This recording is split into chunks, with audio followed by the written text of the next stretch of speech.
Oh, buddy! Ah! What the fuck? Oh, Jesus. Oh, he's lucky that it has a soft curve there. Oh.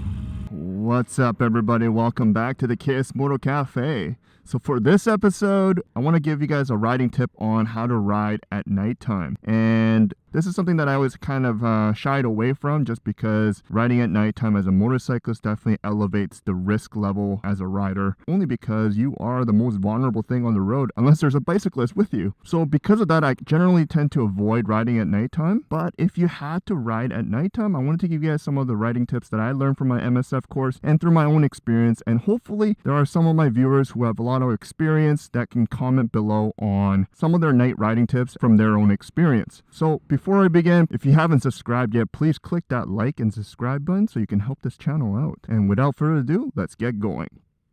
Alright, so first thing I need to do right now is check my gear. I don't have any reflectors or fluorescent stuff on me. I do have a rain jacket that actually has all the fluorescence you can ask for, but I don't wear it because, come on, it just doesn't look cool. But with that said, luckily the bike has enough fluorescence and light fixtures on the bike that if a car cannot see those lights, then most likely they're not going to see my awesome fluorescent jacket. So as long as I'm wearing protective gear, I'm okay with that. But one thing I need to change over is my lenses on my Shoei helmet. Because it has a darker tint to it, I actually need to change it over to a clear lens so I can have the best visibility as I ride. So I'm going to change that over right now just so I can prove a point that I'm a safe rider. And this backpack that I bought gives you a nice little compartment for your clear lenses. Look at that. So give me a second, I'm going to switch it over. Alright, so now I got the clear lenses on my helmet. I should be somewhat ready to go on my motorcycle ride. Now, the only thing I forgot to do was I forgot to switch out the pin lock to the clear lens because I rarely ride at night, like I said. So I'm gonna have to keep a little gap on my helmet here so I got some ventilation as I talk so it doesn't fog up. So like I said, the first thing you need to check is the gear. Make sure that you have safe riding gear, and most importantly, making sure that your visibility is unobstructed. So I switched out my clear lens and that's all I needed to do for this. And the second thing is to make sure that your bike is good to go, making sure that your headlamp actually works like so, and that your high beam works. There you go. So that's the high beam, low beam, high beam, low beam. So it works. All the lights work in the back. I mean, you should be routinely checking your lights before you go for a ride, because I'm telling you, no matter how big of a bike you are not bigger or heavier than the smallest car out there, and they can do some damage on you. So as the sun sets right now, what we're going to do is we're going to go for a quick ride, and we're just going to do a walkthrough, talkthrough on some of the riding tips that you should think about and some of the obstacles that you need to really be cognizant about as you ride at nighttime. So let's get going.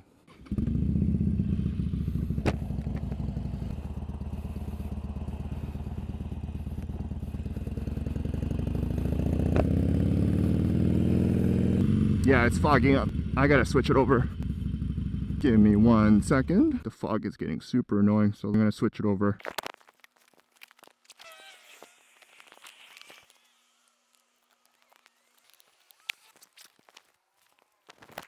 Oh, so much better. It's not fogging up anymore. I'm telling you guys, do not take a risk on visibility. If you find yourself that there is some type of issue with your helmet or your visor or anything of that sort that is impacting your visibility on the road for nighttime, you need to pull over and fix it, because last thing you want to do is not be able to see what you're doing. Oh, so much better now that I can have my visor down and talk without fogging up. This pin lock thing is amazing. If you can get a helmet with the pin lock, get it, because it will save you so much frustration. Oh God, it's so beautiful when the sun sets here. So night riding, what are the tips and obstacles that you need to think about while you're riding? Well, first thing is never override your line of sight. And what that means is your reaction speed to what you can visibly see is what they're talking about. So if you ride so fast that you cannot react in time, that is overriding your headlamp or your line of sight. So it's extremely important that you kind of understand your own riding capability and your reaction time. Everyone's different. Some people have very slow reaction time, or some people have a very high amplitude of reaction time. But regardless, you need to slow down that speed so that you're able to react to whatever's in front of you. So I don't know if you can see it from my GoPro here, but my speed right now is about 50 kilometers per hour. And within this speed, I should be able to stop like good 500 meters in front of me. However, if I sped that up to 100 kilometers per hour, like doubling my speed, my reaction distance for that has just dropped. So if I can't see as far, then I won't be able to react. I don't know if that makes any sense. Hopefully I can put up a diagram that can show you what that means.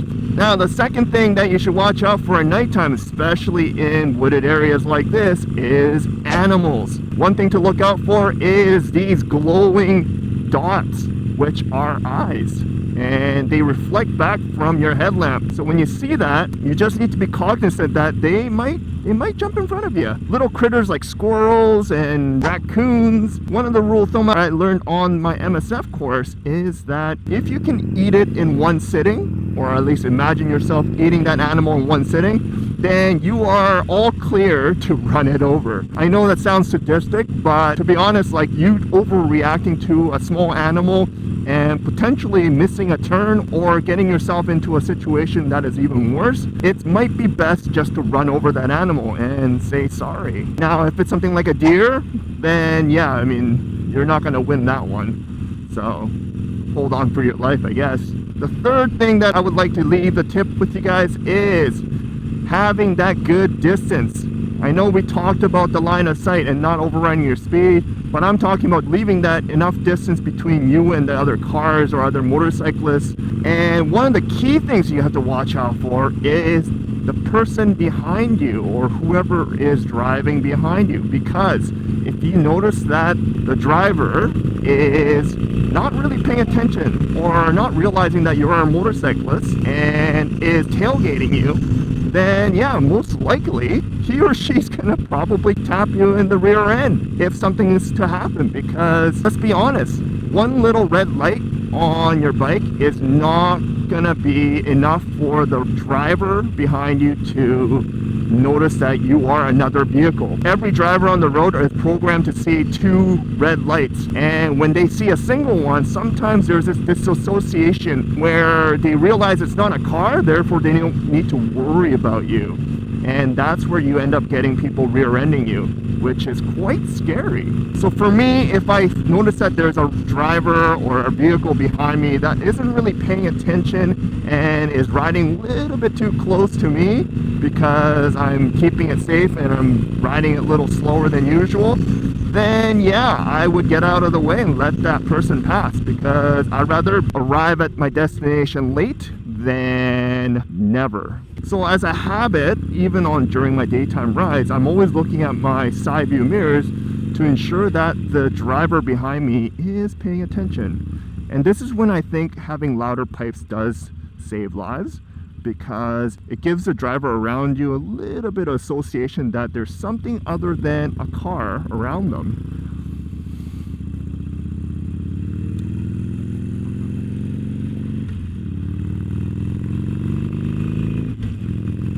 My fourth tip for riding at nighttime is you need to put your ego at check, because nighttime should not be about you beating your personal record on a road unless you're a professional and you have done it millions of times.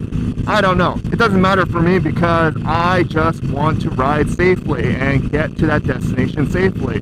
So you gotta put your ego at check and put safety of yourself on the motorcycle first. If that means you're not on the fast lane on the highway and you're obeying the speed limit, so be it. The last thing I want to leave here with you guys is rider's fatigue. If you are tired or did not get a good sleep or you're emotionally distressed, don't go riding at nighttime, guys. When you're tired or you're emotional, your reaction time and your ability to think clearly is pretty much gone. So it is really dangerous for you to go out riding. I mean, you shouldn't be riding in the first place if you are sleep deprived or emotionally compromised, even on daytime. But at nighttime, it is so much worse. Like for example, if something happens in front of you and you didn't have time to react, and so you do an emergency braking, the guy behind you during daytime might have seen you and may have stopped in time, but at nighttime the chances of them stopping because they notice you is a lot worse. So do yourself a solid check on whether or not you are capable of riding that day or that night, and give yourself an honest answer, because the wrong answer for this could potentially lead to death. So I want to help all the riders on the community to understand the gravity of the risk that you are taking when you go for a night ride. That doesn't mean you should avoid night riding. I mean, it's actually kind of fun, because there's a lot of senses on the road where when you get to see all the lights blinking, it's kind of like riding through Christmas, I would say. But you just need to know your risks and be sure that you're prepared before your ride. So I know there's a lot of experienced riders on my channel, so I want to hear from you guys on your tips on riding in nighttime and what you should or shouldn't do. And if you like this video, please click that like and subscribe button if you haven't done so already. Ride safe, ride prepared, ride on. Peace.